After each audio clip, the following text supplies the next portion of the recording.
8 साल का बच्चा मस्जिद के एक तरफ एक कोने में अपनी छोटी सी बहन के साथ बैठा हुआ था। वो हाथ उठाकर अल्लाह पाक से न जाने क्या क्या मांग रहा था। कपड़ों में पैबंद लगा था मगर निहायत साफ सुथरे कपड़े थे। उसके नन्हे नन्हे से गाल आंसुओं से भीग चुके थे। बहुत से लोग उसकी तरफ मुतवज्जा थे, लेकिन वो सबसे बिल्कुल बेखबर अल्लाह पाक से बातों में मसरूफ था। एक अजनबी ने आगे बढ़कर उसका नन्हा सा हाथ पकड़ा और पूछा कि बेटा, अल्लाह पाक से तुम क्या मांग रहे हो? उसने कहा कि अंकल, मेरे अब्बू मर गए हैं, उनके लिए जन्नत मांग रहा था। मेरी अम्मी हर वक्त रोती रहती है, सो उसके लिए अल्लाह पाक से सब्र मांग रहा था। मेरी बहन माँ से कपड़े मांगती रहती है, उसके लिए रकम मांग रहा था। अजनबी ने सवाल किया कि क्या आप स्कूल जाते हो? बच्चे ने कहा कि हाँ अंकल, जाता हूँ। पूछने लगे कि बेटा, आप कौन सी क्लास में पढ़ते हो?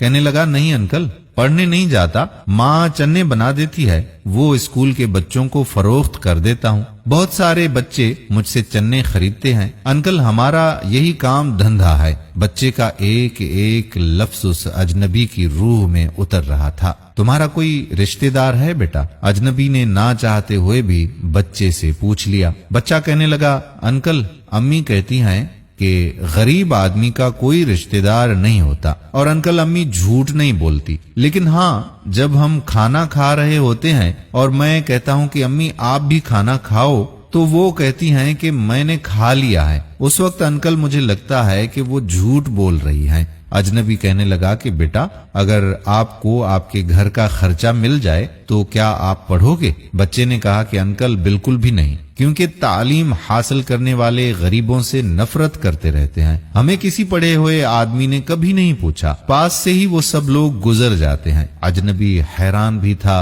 और बहुत ज्यादा परेशान भी। फिर उस बच्चे ने आगे कहा कि अंकल, हर रोज हम इसी मस्जिद में आते हैं, कभी किसी ने नहीं पूछा। यहाँ तमाम जमायती मेरे वालिद को जानते थे, मगर हमें कोई भी नहीं जानता।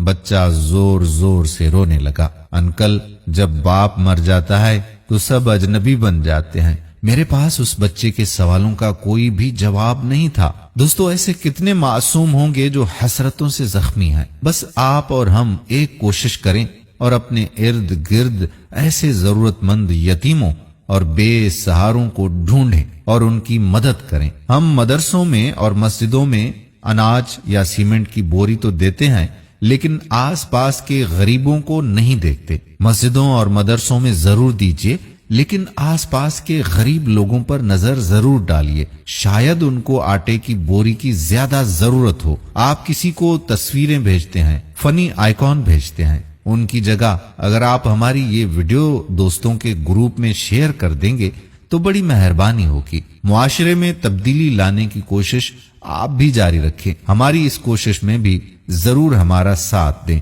और इस पैगाम को ज्यादा से ज्यादा लोगों तक पहुंचाएं। और